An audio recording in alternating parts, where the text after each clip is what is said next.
નળ સરોવર ખાતે વન વિભાગ દ્વારા કાર્યક્રમનું આયોજન કરવામાં આવ્યું. નળ સરોવર પક્ષી અભયારણ્ય ખાતે વિશ્વ પ્રવાસી પક્ષી દિવસની ઉજવણી કરવામાં આવેલ. નળ સરોવર પક્ષી અભયારણ્યમાં વિકાસની નવી ઉડાન, 50 કરોડના વિકાસ કાર્યો શરૂ, વન રક્ષકોને નવી ગાડી, બાઇક અર્પણ કરવામાં આવ્યા. સાથે સાથે વિરમ ગામના પ્રસિદ્ધ નળ સરોવર પક્ષી અભયારણ્યમાં નવા વિકાસ કાર્યનો પ્રારંભ થયો છે. મુખ્યમંત્રી ભૂપેન્દ્ર પટેલના નેતૃત્વમાં 50 કરોડના રૂપિયાના ખર્ચે વિવિધ કાર્યો હાથ ધરવામાં આવ્યા છે. વિશ્વ પ્રવાસી પક્ષી દિવસની ઉજવણી નિમિત્તે નળ સરોવર ખાતે વિશેષ કાર્યક્રમનું આયોજન કરવામાં આવ્યું હતું.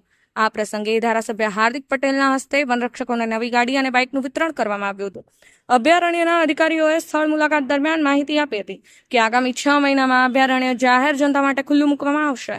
વિકાસ કાર્યો પૂર્ણ થયા બાદ નળ સરોવર પક્ષી અભયારણ્ય ગુજરાતના મહત્વપૂર્ણ પક્ષી અભયારણ્યમાં સ્થાન પ્રાપ્ત કરશે તેવી આશા વ્યક્ત કરવામાં આવી હતી.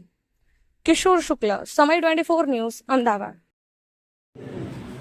વિશ્વ પ્રવાસી પક્ષી દિવસની આ ઉજવણીના ભાગરૂપે મંચ ઉપર ઉપસ્થિત માન્ય ગઢવી સાહેબ, અમારા તાલુકા પંચાયતના પ્રમુખ માન્ય જનકભાઈ, કારોબારી ચેરમેન માન્ય કનુભાઈ, અમારા તાલુકા ભાજપના મહામંત્રી માન્ય દશરથભાઈ, અમારા એપીએમસીના ડિરેક્ટર માન્ય ભોલાભાઈ, આરએફઓ શ્રી, જેમને ખૂબ ટૂંકી વાત કરી અને વર્ષોથી વન્યજીવન સાથે અને અભયારણ્ય સાથે જોડાયેલા છે એવા મને કાજુ સાહેબ, અહીંયા ઉપસ્થિત સૌ અધિકારીશ્રીઓ, વનરક્ષકો, મોટી સંખ્યામાં ઉપસ્થિત સૌ વડીલો અને ભાઈઓ, આપ સૌનો આજના પ્રસંગે હૃદયના ભાવથી હાર્દિક સ્વાગત કરું છું.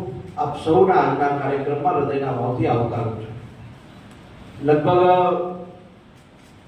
છેલ્લા 6-8 મહિના પછી આ નળ સરોવર ખાતે આવવાનું થયું, પરંતુ રાજ્ય સરકારના વિશિષ્ટ પ્રયાસોથી જે નળ સરોવર આપણું 6-8-10 મહિના પહેલા અથવા 1 વર્ષ પહેલા જે હતું એની અંદર લગભગ 32 કરોડ રૂપિયાના ખર્ચે વિશેષ વિકાસના કામો આપણા નળ સરોવર ખાતે અત્યારે જે થઈ રહ્યા છે અને આ નળ સરોવરમાં જે વિકાસના કામો આવનારા દિવસમાં હજુ વિશિષ્ટ રૂપે થવાના છે, એ બાદ અત્યારે જે આપણે વિશ્વ પ્રવાસી પક્ષી દિવસની ઉજવણી કરીએ છીએ એ વધુ મજબૂત ઉજવણી આવનારા દિવસમાં થશે એવું હું આજે તમારા બધાની વચ્ચે આશ્વાસન આપું છું.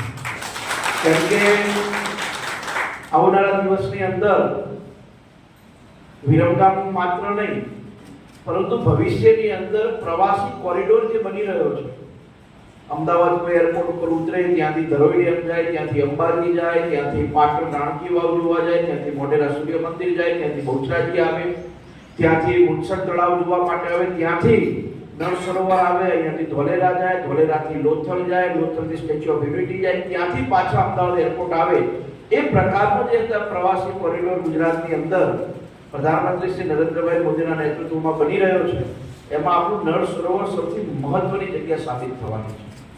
આજે જ્યારે તમે હું જાણીએ છીએ કે ગુજરાતની અંદર ગીર હોય, એ જ ભાષામાં આ યુરોપના પક્ષીઓ દર વર્ષે એમની જરૂરિયાત માટે કે જ્યારે યુરોપના દેશો એકદમ ઠંડા થઈ જાય છે શિયાળામાં, ત્યારે એનું તાપમાન સહન ન કરી શકે એ સમય દરમિયાન આપણા નળ સરોવર ખાતે આવે છે શિયાળો ગાળવા માટે. તો આ યાયાવર પક્ષીઓ નળ સરોવર ખાતે મહેમાન તરીકે આવતા હોય છે અને ભારતની સંસ્કૃતિ છે અતિથિ દેવો ભવ, કે આપણે મહેમાનોની આગતા સાગતા કરીએ છીએ, એમનું સન્માન કરીએ છીએ. અને નળ સરોવર આપણે જાણીએ છીએ ગુજરાતનું પ્રથમ રામસર સાઇટ છે. રામસર સાઇટ એટલે કે વિશ્વના એવા અમુક ચોક્કસ મર્યાદિત એવી સ્થળો કે જે પક્ષીઓ માટે બહુ અગત્યના છે. તો આ રીતે નળ સરોવર એક વિશ્વના નકશા ઉપર આગવું સ્થાન ધરાવે છે. આજે અમેરિકા કે યુરોપમાં પણ નળ સરોવર છે, કોઈને પૂછું તો એમને ખ્યાલ છે કે ત્યાં બર્ડ આવે છે, પક્ષીઓ આવે છે. તો આજે યાયાવર પક્ષી દિવસ નિમિત્તે આપણા સૌની નૈતિક જવાબદારી છે, ફરજ છે કે જે આપણા મહેમાન તરીકે જે યુરોપથી મહેમાનો આવી રહ્યા છે તો એનું આપણે રક્ષણ કરીએ, એમને અનુકૂળ આબોહવા પરિસ્થિતિ પૂરી પાડીએ. શિકાર એકમાત્ર એમના ચેલેન્જ નથી, પણ આજે આપણે ડેવલપમેન્ટ કરી રહ્યા છે, આજે બાંધકામની પ્રવૃત્તિઓ વધી રહી છે, ખેતીમાં પણ જંતુનાશક દવાઓ, હાઇબ્રિડ બિયારણો વધી રહ્યા છે. વધુમાં પક્ષીઓ માટે પાણીનું અમુક સ્તર જરૂરી હોય છે, 3 થી 4 ફૂટ. એનાથી વધારે પાણી હોય તો પણ એમને નુકસાન કરતા છે. તો આ બધા માનવ સર્જિત કે કુદરતી જે પરિબળો છે જે અમને નુકસાન કરતા છે, તો એનો આપણે મિનિમમ